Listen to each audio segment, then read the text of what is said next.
The Witch's Wrath by Charles Swain. Once upon a time, there lived a king and queen who loved each other very much. The townspeople could not ask for better royalty, and every year raises were given to the workers. Music and dancing was quite regular. The folk would eat heartily and dance and play in merriment. When someone had nowhere to stay, the king would offer them a place in the castle for the night. In their kingdom was a vast garden, which the queen visited frequently. It was her favorite place to go in all the land, and every year she expanded it by having the king go out into the woods and bring more flowers. The queen soon discovered that she was with child, and when the king found out, he was joyous and thought it only fitting of a festival to be deemed worthy of such a momentous occasion. The very next day, the king went into the forest on his normal routine of getting flowers for his wife, but this time he did not come back. The queen ordered a search when she grew worrisome, but it was to no avail.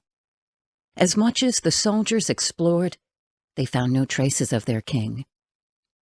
The queen's heart grew heavy as days turned into weeks, and weeks turned into months.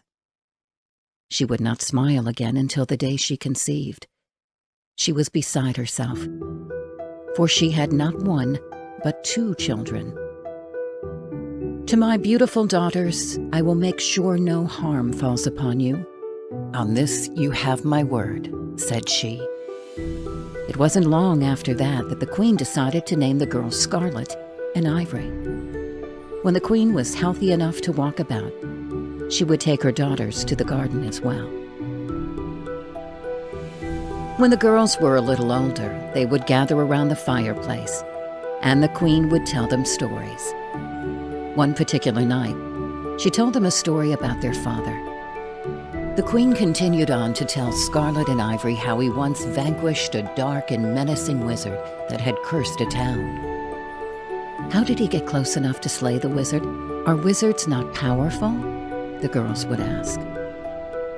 The mother let out a content smile. "They are powerful, but your father was too clever for his magic." And the wizard did not know that the king had with him a seal that reflected magic. Ivy looked up at her mother questioningly. "But what of the seal? What did he do with it?" The queen got out a small box. When she opened it, 2 pendants were inside. "The night before your father vanished, he made the seal into these." Scarlet and Ivory were in awe, their eyes beaming. It was clear they wanted the pendants. The queen wondered if it was too soon to give her daughters such a treasure, but they had always proven to be responsible in the past. "If I let you each have one, you have to promise to not let the pendants out of your sight. You must keep it with you, always." Both Scarlet and Ivory nodded, and they made sure to take good care of such a relic. From this day on, they never left their chambers without it. As the years passed, it turned out the daughters shared a great many things in common. They both had a great love for animals, so the queen made certain that they both received 2 doves. When that wasn't enough to make them happy, she got a few lambs that were allowed into the castle. To teach her young responsibility, she told both her daughters that they could only have as many pets as they were able to care for.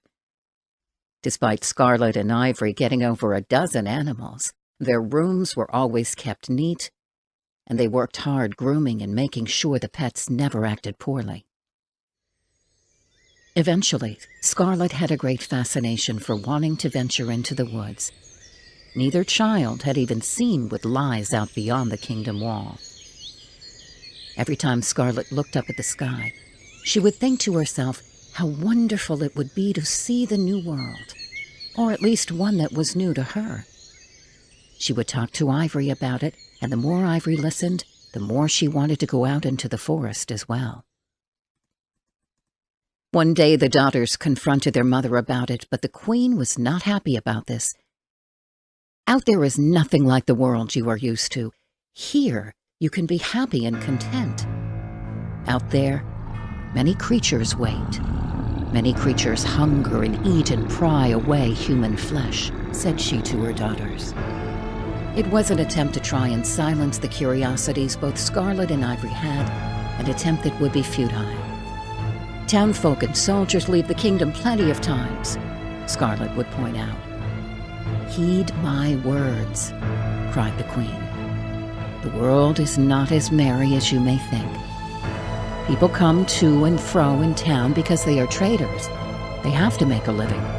As far as knights, it is a noble title, but the battles they must endure are not. They go to a place where rivers of crimson stretch for miles. These nobles, they have to look into the eyes of someone's uncle, someone's father, someone's son, knowing full well that who they kill will never see their loved ones again. The walls covered in red, reminding them of how many lives were taken and what tragedies had to befall in order to achieve victory. It comes at a price where part of their soul will be forever tainted, and screams that will never quiet in their minds. That is the reality. Out there is death. Out there is despair. And out there is true terror." The Queen had hopes that by going into such detail that her daughters would no longer pursue the argument. This only made the daughters all the more eager. How are we to prepare ourselves from such a world if we don't at least experience it? Surely, if you could make it through, you can trust your daughters to do the same, Ivory replied. The Queen was not used to her children refuting her when she gave a demand. It was the first time that Ivory and Scarlet rebelled, and the Queen was not quite sure how to handle it. "At least grant me this," she said. "For now, you stay within the kingdom walls, and you speak nothing more about the land outside. If by your 16th birthday you wish to still venture out, you will have my blessing." When the mother spoke those words, the daughters said nothing more. They went about their work each day and were content about it. It so happened that one night in the winter, a knock came from Ivory's chamber door. When she didn't answer, there was another knock, and this time it woke Ivory up. Thinking it could be her sister, Ivory opened the door. A look of terror was placed upon Ivory, for there, standing in the doorway, was a black wolf. Its eyes were bloodshot, and before it could even step one foot in her chamber, Ivory slammed the door in panic. Her heart raced, and her arms stayed frozen to the door, but she dare not budge. For if the wolf was hungry and full of ill will, it could very well chomp on her bones, along with the other animals within the chamber. "Ivory, are you in there? Let me in." Ivory knew that voice. It was her sister. She could not just leave Scarlet out to be eaten by the wolf, so she opened the door and told her quickly to get in. But Scarlet was not in a rush. She walked in at her own pace and brought the wolf inside. Before Ivory let out a blood-curdling scream, her sister would quickly comfort. "Worry not, dear sister. This wolf means us no harm. He is not evil, nor is he hungry, but he is badly wounded." On a closer glance, Ivory would see that the wolf had gotten into a horrible scuffle. It must have been something ferocious, by what marks and cuts she could see on the wolf. The Queen walked into the chamber as well to see what the commotion was about. She thought to rush her daughters out of the room, but one look from the wolf showed such sorrow and sadness that she knew it was not intent on doing them harm. As she noticed its injuries, she would get some yarrow, which she made into an herb to treat the wolf. The wolf still had a fair amount of snow on him as the sisters brushed it off, and had the wolf lay by the fireplace. "Make sure he does not sit too close. We do not want the wolf to burn his lovely fur coat," said the mother. When the wolf had recovered, it walked around the kingdom with Ivory and Scarlet, and although wolves normally had an instinct to eat many of the animals the sisters had, he somehow knew not to feast on any of the ones in the castle. Every day, the sisters would spend time with the wolf and even play. One evening, the wolf decided to talk. "When the winter is over and all the snow has melted, I will be leaving." Ivory and Scarlet looked troubled, as the wolf was now part of the family. "Why must you go?" questioned Ivory. To this, the wolf responded with a heavy heart, and its snout resting on its paw. "Each spring, an evil witch roams my village and steals all the valuables she can find. The people of town bury their treasures in the ground in the wintertime to keep the witch away from it." Confused, Scarlet asked, "How would that keep the witch away?" "In the winter, it always snows in my village, and when it does, it creates a layer of frozen water over the ground. The witch will not dare come after the treasures in the winter, as this particular witch has a weakness to water." While the wolf spoke, Ivory and Scarlet scratched behind his ears and his tail would wag. "You living in a village certainly would explain why you are so tame. Do you have owners that care for you?" said Ivory. To this question the wolf did not answer, but only laid his head back down. Ivory knew not why the wolf ignored this particular question, nor did Scarlet. The sisters decided not to persist on it, and instead would just pet the wolf and talk about stories of their past. "You are lucky. Our mother was there the day Scarlet found you in the forest. She knows a lot about plants and healing. She said to me once that I should spend my time reading and educating myself. Truth be told, I find reading to be quite boring. I never found anything useful in a book. I would rather see the wonderments of nature than read the workings of someone that died 200 years ago. The only thing for me to feel sorrowful for is that Mother made sure an entire library was created in the kingdom in hopes that Scarlet and me would use it one day." As Ivory's hands moved through the wolf's fur coat, she looked down at his hues and noticed his right eye had not fully healed yet. From the time Scarlet brought the wolf to their home up until now, each eye on the wolf was a different color. The right eye was green, while the other was blue. "It has been nearly a month. I do not think your eye is going to get any better," said Ivory. "It has been a lot longer than a month. I have been blind in my right eye since I was brought into this world," responded the wolf. Before long, it was time for the wolf to set out back to his village, and both of the sisters pleaded with the queen to let them go with him. "You will not so easily have things your own way," said the queen to her daughters. "Did you forget what I said before? On your 16th birthday, you may both visit the wolf at his village, and not a moment sooner." Though the daughters thought the queen was unfair, they still would abide by her words. Before the wolf left, he gave a map to Scarlet and Ivory. It was a map that led from the castle all the way to his village. "It's a far walk, but I know you will make it. I see the queen's strength in both of you." And with that, Scarlet and Ivory watched the wolf until it could no longer be seen from the castle.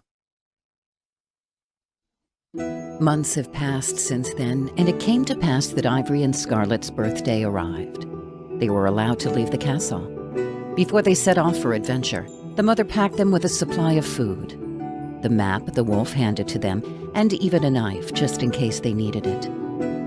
Ivory and Scarlet both knew that if they did not leave at once, their mother would try to keep them there as long as possible. They walked out of the castle while it was still bright and early, and were able to admire the forest all around them. It wasn't long before the castle was out of sight, and they had their chance to see lakes and beautiful mountains for the first time in their lives. They stopped a few times to admire their surroundings, climbing up trees and rolling over the ground. Scarlet and Ivory continued on their journey, then saw something unnerving.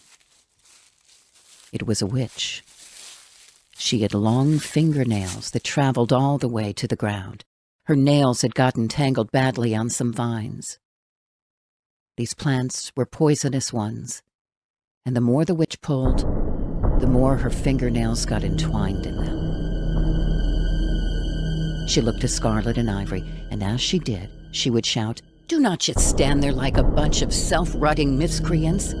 You can see my nails caught up in these vines. Do something." Scarlet retrieved the knife from the pouch and in one swipe, cut the witch free. This made the witch furious, as now her nails only reached to her knees. She had a long and cold stare on her face, her eyes more red than an iron poker in a fireplace. "A curse on you," said the witch. "My beautiful nails. Why did you not just cut the vines?" she screeched.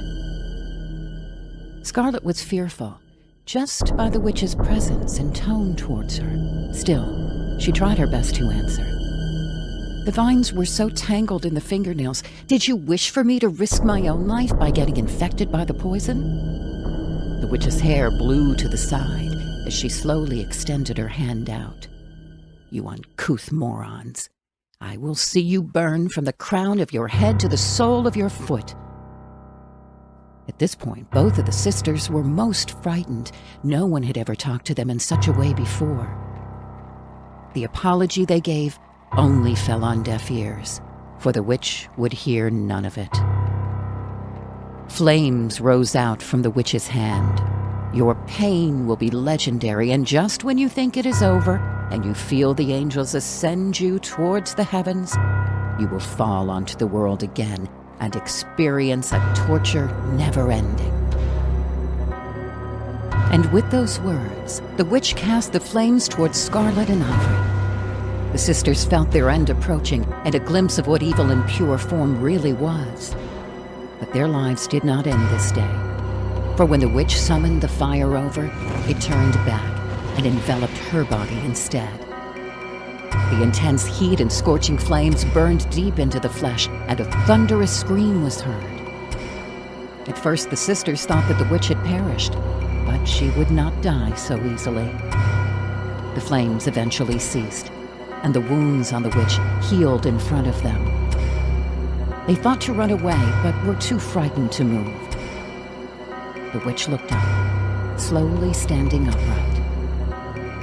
"I underestimated your power. Because of this, I will let you go this time, but do not get in my way again." After she said this, the witch walked behind a rock. She had a big pouch that she hoisted over her shoulders, then was soon out of Scarlet and Ivory's sight. Neither of them knew what just happened or how they survived the encounter of the flames. Ivory then remembered the pendant their mother had given to her and to Scarlet when they were very young. It was still around Ivory's neck, as she and her sister wore it every day. Mother told us once that some pendants can reflect magic. You do not think she could be right, do you? To this Scarlet responded, "I just saw flames come from an old woman's hand. I am willing to believe anything right now." They thought to just go back home after the events that had unfolded, since they had wasted a lot of time after the scuffle with the witch. But then they remembered their dearest friend and wished to see him so much that they pressed on. As the sisters traveled deeper into the woods, they heard yelling and cursing in the distance. As they followed the sound, they saw the witch yet again trapped. This time, she had gotten her fingernails caught in a giant spider web. The web had been spun around 2 large trees, and at the very top of the web was a large black widow spider. It was at least twice the size of the witch, and it slowly started climbing down. The witch only got herself more entwined in the silk. "I cannot do anything tangled up like this. Why do you imbeciles not make yourselves useful and do something right for a change?" As the witch insulted the girls, the spider carried on with its descent. Ivory thought to just walk away, but Scarlet would pull out the knife their mother had given them. "You cannot really be considering to help the witch. She nearly killed us the last time." With a shrug, Scarlet looked to Ivory and said, "Dear sister, can you walk away without a guilty conscience if we stand idly by and do nothing?" Ivory let the conversation end there, for she knew her sister was right. Scarlet took the knife and cut the witch's fingernails in one swipe, just like before. But the witch gave them a stare even more terrifying than before. Her eyes alone gave off the presence of pure evil. "Before I let you decide which of you dies first, I'm going to ask why you did such a foolish thing. Why did you cut my nails when you could have just as easily cut the webbing around them?" To this Scarlet answered, "If I had tried to go for the silk, I might have gotten stuck just as you did. Do you think me mad? It was far more practical to just cut a small bit of your nails off. I am sure over time they will grow back." The veins that would run all along the witch's forehead seemed as red as the lava which flowed from an angry volcano. "No, I do not think you mad. Do you think me wicked? I will dine in your flesh tonight," she said to the sisters. The witch, upon saying this, would cast a bolt of lightning from the sky, but instead of hitting Scarlet and Ivory, she made sure it would hit the spider. The bolt was so strong that the spider's body split in half and its blood drained onto the ground. The witch had let her anger cloud her mind, for she was in such haste. She overlooked that this spider's blood was like acid. Some of the blood from the lightning strike spattered over the witch, her arms and face being eaten away. What really affected the witch, however, more than the burns, was the poison. Ivory and Scarlet took this opportunity to run, and as they did, they could hear the witch shout, "I will not rest until I kill you miserable creatures." When they were out of the witch's sight, both of the sisters stopped to catch their breath. "Dear sister, promise me that if that witch should be in peril again, you will make no attempt to help her," said Ivory. But she did not get the answer she hoped for. Scarlet thought for a moment or two, and then responded, "I cannot make such a promise. For if I do nothing, then I am no better than she." As troubled as Ivory was, she knew that her sister was right. The sisters walked a ways more, and before long they came to a village. It was nothing fancy like what they had at home. These homes were not made of stone. The people here did not dress quite so eloquently, and some looked as if they might not have had homes at all. Some looked ill. Some looked like they had not eaten anything in weeks. Before either of the sisters could utter a word, they heard a voice. "It's been a long time." The sisters quickly turned around and saw their friend. They knew it was him instantly, as this wolf had one green eye and one blue eye. They all laughed and played and talked merrily just as before. But when nightfall approached, and everyone was sitting around the fire, the sisters told the wolf all about the witch they encountered. This might be the same witch that stole all the treasures from the village. All of the snow has melted away, and now we fear she will come back. We used to be prosperous, nothing fancy, but at least we could get by without wondering if we were going to be able to eat that day. If it was not for the witch, we would not be sick, dying, starving, or fearful. As the wolf spoke, he laid down next to Ivory and Scarlet, and they pet his fur coat. "Why do you not just scare the witch away? Frighten her so badly that she will never come back," said Ivory. The wolf looked up and shook his head. Witches are fearless creatures, especially when they are in rage. Scarlet, Ivory, listen to me carefully. If a witch is truly vexed, she must be destroyed. Kill her before she kills you. "And how does one kill a witch?" asked Scarlet. But the wolf did not know the answer to that question, for he had never killed one before. "Did you not say water could kill a witch?" Ivory inquired. "No," said the wolf. "I said it was a weakness. It is a means to slow her down, not to kill her. If you plan to throw water at her, you better run, for she will have no mercy if she catches you." Just as the wolf had spoken, a loud noise was heard in the distance. The sisters hurried to see what the commotion was about. It was the same witch they had encountered twice before. She was stuck and could not move, and her nails were wedged down under a boulder. A dragon stood before her, its mouth gaping open. A few men from the village had followed Ivory and Scarlet and launched an attack. More than 20 arrows hurled through the air, but to no avail. Dragon scales were at least 10 times stronger than Diamond. The arrows just bounced off, and all hope looked lost on saving the witch. That is, until one such arrow moved through the air and pierced straight through the dragon's right eye. Ivory, Scarlet, and even a soldier tried to push the boulder, but it was much too heavy. Scarlet took out the knife and in one swipe cut the witch's nails once more. This time, they were so short that the witch could curl her nails into her palms.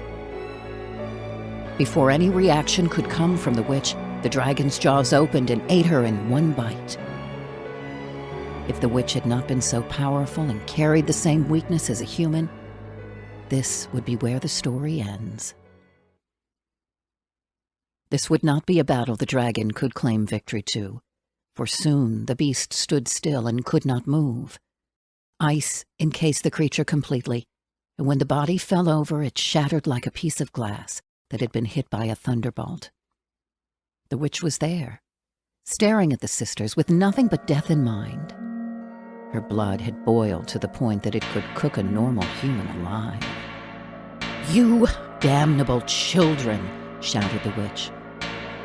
She felt such morbid and utter hate that the pain of the nails piercing through her skin. When she clutched, her fist was absent. "You damnable children!" The tone was in such a way that the ground under the soldiers' feet shook. Never had they been so afraid, and never would they be again. "So, you are immune to magic of the elemental kind. We will see how you fare against 1,000 spears," said the witch. Her gaze did not alter. She only raised a single hand toward the sky, and spears collided into many of the townspeople. The town was in panic, and many of its inhabitants ran away, while many others were killed instantly from the impaling sharp metal. Death had now visited this town, the life force leaving the witch's victims, and a trail of burgundy soon surrounded it.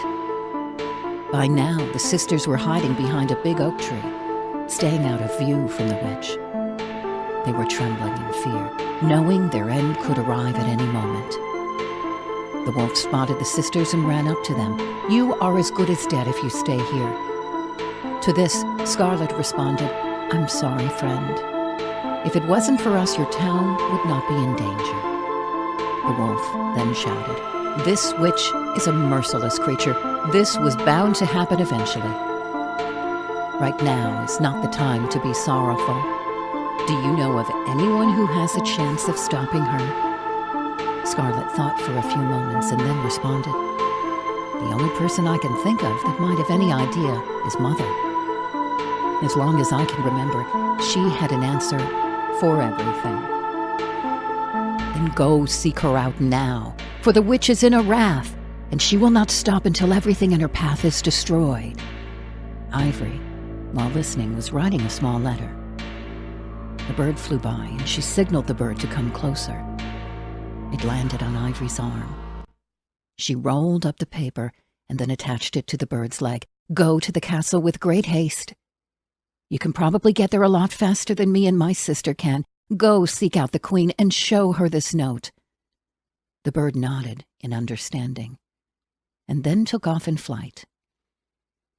When it soared off into the sky, the wolf had Scarlet and Ivory follow him. He led the sisters to a horse. "You can get home much faster this way. Do not let the destruction of our town be in vain." The sisters got on the horse, and as soon as they did, it took off. But the witch had already caught them in her sights. She turned into a giant vulture and gave chase. The sisters could hear the witch's voice while she soared in the air with murder on her mind. Do not think you can escape your fate. I will break down Hell's Gate and drag you out if I have to. The speed of the vulture increased, and Scarlet and Ivory fought hard to hold back their tears. With hearts racing, they knew mortal terror was approaching.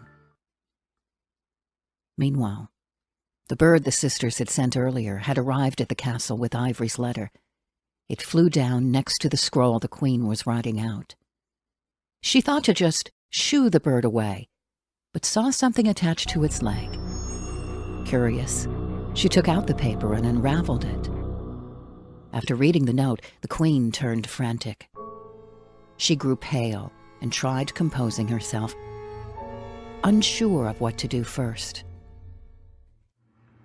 She got out a vase and put some broken glass inside. She walked to the town square and asked the blacksmith if he had any rusty bolts and nails she could use.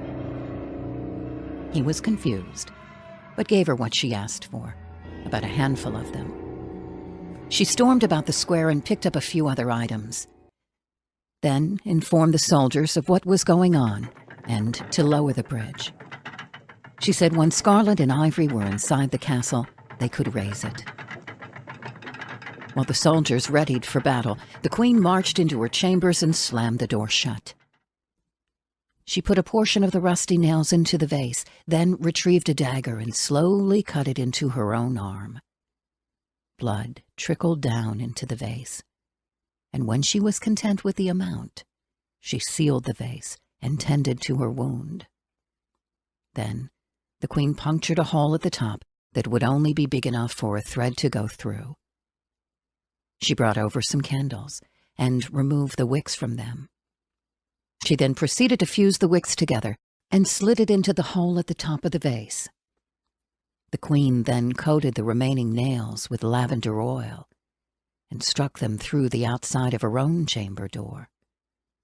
She poured salt down the stairs. The queen did all she could to get ready. A soldier saw a horse approaching. He aimed the bow, but then saw Scarlet and Ivory on top and quickly lowered his guard.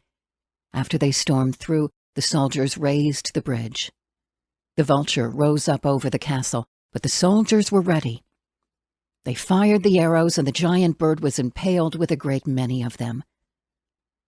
Surrounding the kingdom was a large body of water, and the vulture let out one loud screech and fell into it. The witch's voice was so deafening, they could hear her voice even from under the water. When I find you, I will drink the marrow from your bones. The water looked as if it was boiling, and then, to their horrified amazement, a bear emerged out of the water. Ruby streams of red poured down from its fangs and eyes, as if it was injured. No matter how many arrows penetrated the beast, it seemed useless. It did not slow down the bear one bit. It leapt into the air and broke through the bridge completely. When the soldiers came near it, the bear clawed furiously, with one man being torn into 3 pieces. One of the warriors was driven mad just by looking into the beast's eyes. He yelled out in horrific pain as his skin separated from his bones. Only his skeletal figure remaining. His eyes were now glowing a deep red. He had been cursed by the witch and was now attacking the people he once knew as comrades. Before long, all of the witch's enemies were vanquished. That is, all but 2 of them. In all of this time, the queen had confined Scarlet and Ivory to their chambers, telling them not to come out. The bear stormed the kingdom halls in search of them. Then the queen appeared and spoke to the creature. You will terrorize us no longer. Leave this place. You shall not have my daughters. The bear turned around very slowly, its black fur blending into the shadows of the night. Its teeth were so sharp, they might as well have been obsidian swords. As frightened as the queen was, she was more frightened of the beast finding her children. The bear finally spoke. "Dear Queen, you are all out of warriors. All that is left is to reap unspeakable harm upon those that wronged me. Tell me where they are, and tell me now, or I will eat your heart where you stand." The bear turned its head slowly, staring into a portrait of the old king. The painting resembled the king remarkably well, and the witch soon recognized who this was. "That man I killed so many years ago was your husband?" The queen shook frantically. She was on the verge of tears, but the bear just grinned even more wickedly. "Oh, yes. He did not trust the part of a king that day, though. I had no idea he was a part of royalty. If I did, I would have prolonged his torture. You see, he trespassed into my territory. He said he was just looking for some flowers to give to his wife. You should be honored. I am going to kill you in the same manner as I did your husband. I turned into a bear and mauled him to death, just like I am about to do to you." Little did the witch know that behind the queen's hand was the vase that she prepared earlier. It was lit, and she was only trying to bide enough time for the wick to burn down to the near bottom. With a target as big as a bear, she knew she surely would not miss. She threw the vase and then ran behind a nearby wall. On impact, the vase exploded with the bolts, nails, and shrapnel cut into the creature. The bear burst into flames. The witch lost her hold on the transformation and turned back into her hideous form. The flames vanished, but the damage was already done. She found herself unable to change back. However, she was still able to heal her wounds and looked up. "You used a witch bottle on me. I do not know how you know of such things, but I will make you scream until the turn of the century when I get a hold of you," she shrieked. The queen was still hiding behind a wall. She got up and made a quick dash up the stairs and to her chambers. Upon entering the safety of the room, she was shocked to see Scarlet and Ivory there. "I told you to stay in your rooms," the queen shouted. "We wanted to help. We cannot just sit by and do nothing after all this," said Ivory. The witch placed her foot on the first step and yelled out violently. With the steps covered in salt, her foot practically melted into the stairs. By this point, she didn't care. She tore her skin off and kept climbing. The sisters could hear the witch slowly getting closer with each step. "If she is willing to endure that much pain, then what is she willing to do to us?" Ivory asked. The witch took another painstaking step, then another, then another. The salt eating away at her body, as streams of red spiraled down the stairs. The loud yells from the witch stopped, and the sisters wondered if the witch had died. Just as they questioned to open the door, they heard a loud knock. Then they realized that wasn't a knock at all.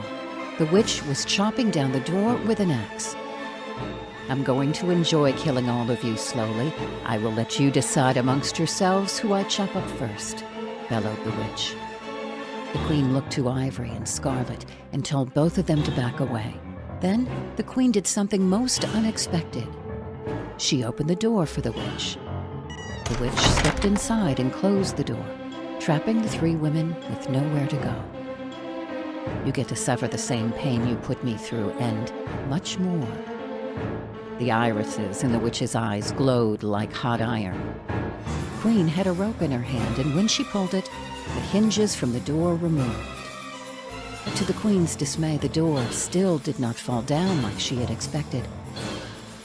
But before the witch could even take another step, something from the other side launched into the door and caused it to topple over her. A smile rose on Scarlet's and Ivory's faces, for it was their wolf friend. The door had nails that pierced into the witch's back, and as the nails were coated in lavender, the witch had lost all of her power and was now mortal. "Scarlet, Ivory, leave the room at once." The queen had a look of such seriousness that the daughters did not dare talk back, and left in haste. The queen had the wolf keep an eye on the witch while she went to get a bow and arrow.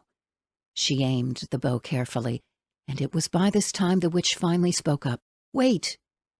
You do not want to kill me. What good would that do you? If you spare me, I will give back all the treasures I stole. My powers will eventually return to me, and then I can bring everyone back to life, including your husband. Kill the wolf instead. While there is incentive to keep me alive, he is completely useless." Pulling the arrow back, the queen responded, "A deal with the likes of you is the same as a deal with a demon. My answer will come in the form of releasing you from this world." And as the queen let go of the arrow, the witch let out one last horrific screech and lay lifeless. She did not move again. Scarlet and Ivory came back to the room to see what happened.